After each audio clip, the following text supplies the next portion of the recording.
दोस्तों, आज जिस भारत में आपके हाथ में स्मार्टफोन है, गांव तक मोबाइल नेटवर्क पहुंच चुका है, कंप्यूटर, इंटरनेट, डिजिटल पेमेंट और टेक्नोलॉजी हमारी रोजमर्रा की जिंदगी का हिस्सा बन चुके हैं। उस भारत की कल्पना उस दौर में की गई जब कंप्यूटर को नौकरी खाने वाली मशीन कहा जाता था, जब फोन लगवाना किसी आम आदमी के लिए महीनों सालों का इंतजार हो सकता था, जब भारत में आधुनिक तकनीक को लेकर एक डर था। लेकिन तब एक युवा प्रधानमंत्री आया। उसने कहा भारत को पीछे मुड़कर नहीं, आगे देखकर चलना होगा। उसकी उम्र महज 40 साल थी जब वो भारत का प्रधानमंत्री बना और उसके सामने एक ऐसा भारत था जिसे वो अपनी आंखों के सामने बदलना चाहता था। नाम था राजीव गांधी। 20 अगस्त 1944 को जन्मे पूर्व प्रधानमंत्री राजीव गांधी भले ही अब दुनिया में नहीं रहे हों, लेकिन उनके विजन के रास्ते पर भारत बढ़ा। नमस्कार दोस्तों, मैं हूं परवीन सानी। पूर्व प्रधानमंत्री राजीव गांधी को नमन करते हुए चलिए इन सवालों के जरिए आगे बढ़ते हैं। क्यों उन्हें भारत की तकनीकी और दूरसंचार क्रांति के शुरुआती दौर के सबसे महत्वपूर्ण राजनीतिक चेहरा माना जाता है? कैसे एक ऐसा दौर आया जब दुनिया के बड़े नेताओं और अंतर्राष्ट्रीय संस्थानों ने भी उन्हें सम्मान दिया, और कैसे एक बेटे राहुल गांधी की जिंदगी पर पिता की हत्या की घटना का ऐसा असर पड़ा कि बाद के वर्षों में उन्होंने कहा कि उन्हें मौत से डर नहीं लगता। लेकिन दोस्तों, ये कहानी सिर्फ एक प्रधानमंत्री की नहीं है, ये कहानी है उस सपने की जिसे राजीव गांधी 21वीं सदी का भारत कहते थे। राजीव गांधी की शुरुआती पहचान किसी बड़े राजनीतिक नेता की नहीं थी। वो पेशे से पायलट थे और अपेक्षाकृत निजी जीवन पसंद करते थे। लेकिन राजनीति ने उन्हें उस समय अपनी तरफ खींच लिया जब उनके छोटे भाई संजय गांधी की विमान दुर्घटना में मौत हो गई। इसके बाद राजीव गांधी राजनीति में आए और अमेठी से सांसद बने। फिर 31 अक्टूबर 1984 को इंदिरा गांधी की हत्या के बाद परिस्थिति अचानक बदल गई। राजीव गांधी के सामने व्यक्तिगत दुख भी था और देश का नेतृत्व करने की जिम्मेदारी भी। सिर्फ 40 साल की उम्र में वो भारत के प्रधानमंत्री बने, भारत के सबसे युवा प्रधानमंत्रियों में से एक। इसके बाद हुए आम चुनावों में कांग्रेस ने ऐतिहासिक बहुमत हासिल किया और 508 में से 401 सीटें जीती। I dream of an India strong, independent, self-reliant, and on the front rank of the nations of the world in the service of mankind. लेकिन असली सवाल था राजीव गांधी भारत को किस दिशा में ले जाना चाहते थे। उनका जवाब बार बार एक ही विचार में दिखाई देता है, भारत को 21वीं सदी के लिए तैयार करना है। भारत सरकार के प्रधानमंत्री कार्यालय की राजीव गांधी संबंधी आधिकारिक प्रोफाइल भी उन्हें आधुनिक सोच और उच्च तकनीक की दुनिया से जुड़ा हुआ नेता बताती है और कहती है कि उनका प्रमुख उद्देश्य भारत को 21वीं सदी की ओर ले जाना था। आज शायद नई पीढ़ी के लिए समझना मुश्किल हो कि एक समय भारत में टेलीफोन कोई मामूली चीज नहीं था। फोन कनेक्शन के लिए लंबा इंतजार होता था। दूर दराज के गांवों की बात तो और भी मुश्किल थी। ऐसे समय में राजीव गांधी ने सिर्फ बड़े शहरों की तकनीक की बात नहीं की। उन्होंने सवाल उठाया, क्या आधुनिक तकनीक गांव तक पहुंच सकती है? यहीं से भारत के दूरसंचार क्षेत्र में एक महत्वपूर्ण अध्याय शुरू हुआ। 1984 में C-DOT की स्थापना हुई। इसका उद्देश्य भारत की जरूरत के हिसाब से स्वदेशी दूरसंचार तकनीक विकसित करना था। C-DOT की आधिकारिक टाइमलाइन के अनुसार 1980 के दशक में स्वदेशी डिजिटल टेलीफोन एक्सचेंज विकसित किए गए और ग्रामीण क्षेत्रों के लिए डिजिटल एक्सचेंज लगाए गए। दोस्तों, यहाँ एक बात समझना बहुत जरूरी है। राजीव गांधी के दौर में स्मार्टफोन नहीं आया था, इंटरनेट आज जैसा नहीं था, डिजिटल इंडिया जैसी कोई योजना नहीं थी।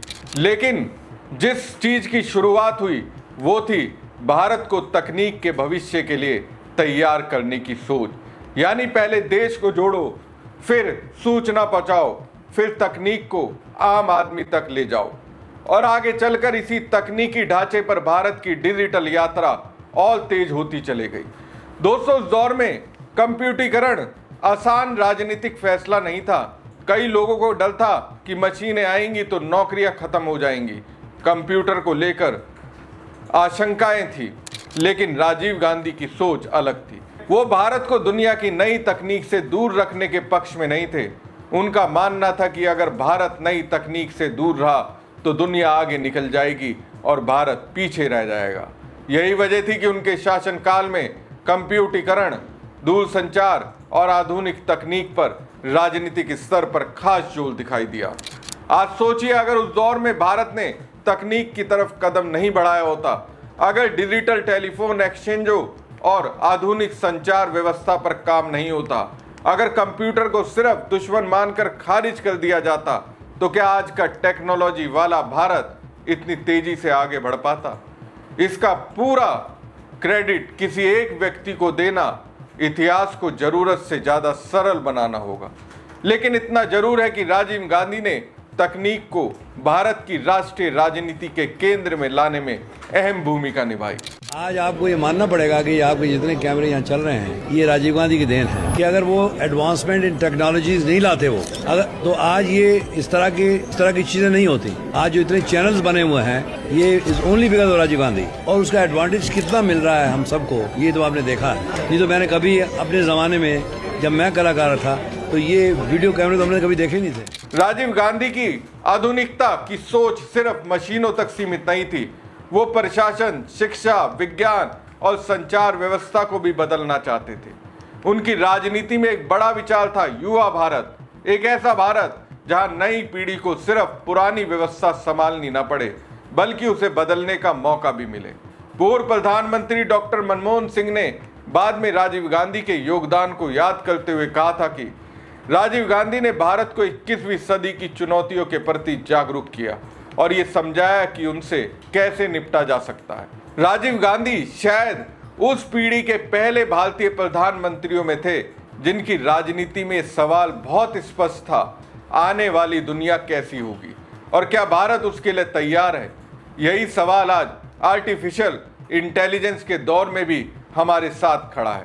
आज हम AI, semiconductor, 5G, quantum technology और डिजिटल इकोनॉमी की बात करते हैं, लेकिन 1980 के दशक में राजीव गांधी भारत को कंप्यूटर और आधुनिक दूरसंचार की दुनिया से जोड़ने की बात कर रहे थे।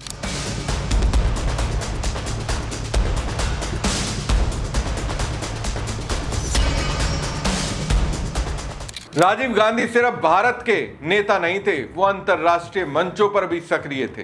अमेरिका के तत्कालीन राष्ट्रपति रोनाल्ड रीगन छाता लिए राजीव गांधी के साथ चल रहे थे।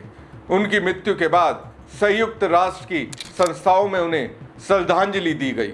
संयुक्त राष्ट्र आर्थिक एवं सामाजिक परिषद में उन्हें भारत के एक ऐसे बड़े नेता और अंतरराष्ट्रीय समुदाय के सम्मानित राजनेताओं के रूप में याद किया गया।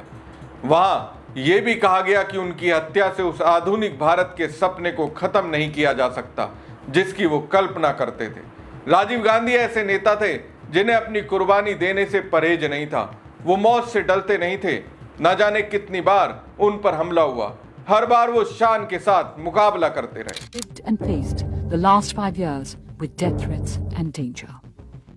Living under terrorist threats or threat of death has never really bothered me at all. I have not let it interfere with my functioning or my thinking or put any pressure on me at all. Yes, it's caused inconvenience because of the security arrangements and other problems. But if it comes to having to die for what you believe in, I don't hesitate. Rajiv Gandhi इस दुनिया को छोड़कर चले गए।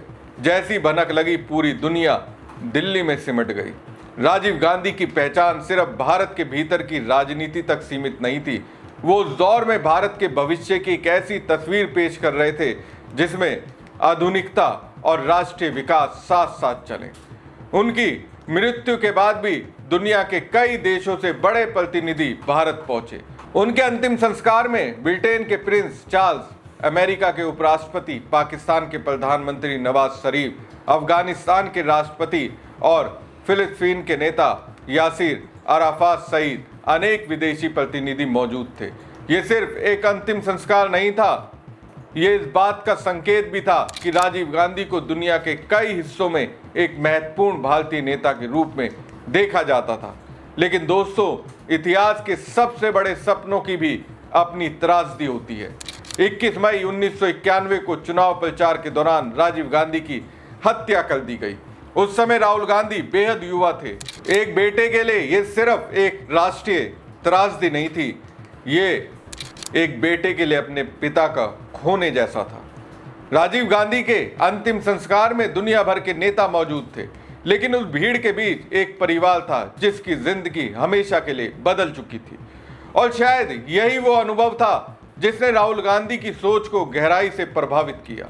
राहुल गांधी ने बाद के वर्षों में कई मौकों पर अपने परिवार पर हुई हिंसा और व्यक्तिगत नुकसान का जिक्र किया और ये भाव व्यक्त किया कि लगातार ऐसे अनुभवों के बाद व्यक्तिगत डर की भावना उनकी राजनीति और जीवन के फैसलों पर हावी नहीं होती। India is an old country, but a young nation. And like the young everywhere, we are impatient. I am young, and I too have a dream.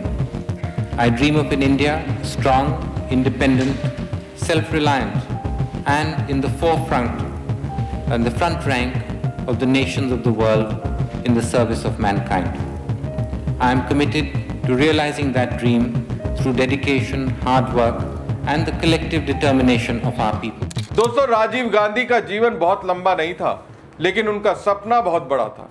एक ऐसा भारत जो दुनिया से पीछे ना रहे, एक ऐसा भारत जहां सभी धर्मों के लोग एक साथ मिलकर भारत के विकास के बारे में सोचे, एक ऐसा भारत जहां तकनीक सिर्फ अमीरों की चीज ना हो, एक ऐसा भारत जो आने वाले कल से डरे नहीं बल्कि उसके लिए पहले से तैयार हो। मैंने संकल्प किया कि मैं उन्हें कामयाब नहीं होने दूंगा, मैं उन्हें देश हमसे नहीं छूटने देंगे, देश टूटने नहीं देंगे और चाहे कोई भी कीमत देनी पड़े, चाहे कोई भी कुर्बानी की जरूरत हो, वो कुर्बानी हम देने को तैयार होंगे, लेकिन भारत को हम कमजोर नहीं होने देंगे, भारत को हम टूटने नहीं देंगे।